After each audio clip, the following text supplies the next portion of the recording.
Bibi, kasalukuyan ka bang nasa isang mahabang relasyon? Napakiramdam mo ay hindi na mabubuwag dahil pinatibay na ng panahon. Sa loob ng maraming taon, paniguradong marami na kayong nakaharap na hamon. Karamihan nalampasan, pero may ilan na hindi talaga nahanapan ng solusyon. Pero ayan kayo, nananatiling magkasama. Umaasa na sana ikaw at siya na nga talaga. Pero alam mo, sa kasamaang palad, hindi naman lahat ng long-term relationship ay nangangahulugan ng forever.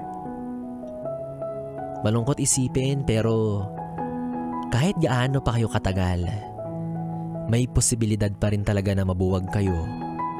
Maski isa lang sa inyo yung mawala ng pagmamahal. Nakakatakot pakinggan, nakakabaliw isipin na yung isang taong hindi mo kaano-ano na minsang nagkaroon ng mahalagang parte sa puso mo ay bigla na lang isang araw babalik sa pagiging estranghero.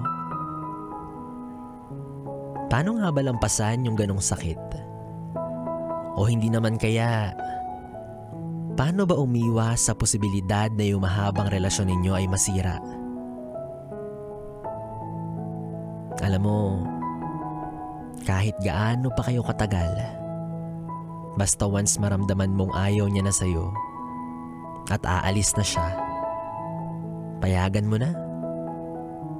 Pero itago mo yung tsinelas niya. Char. Kaya ka pala iniwan, immature ka kasi. Nagtago ng tsinelas, papampam. Wala naman yes, friend. Tuloy-tuloy pa rin ang ating BB Time hanggang mamayang alas 12 dahil kapiling mo pa rin ako, DJ B-Boy Bibo. Dito pa rin at dito ka lang sa istasyong No Problem, ang 101.1 Yes FM. 101.1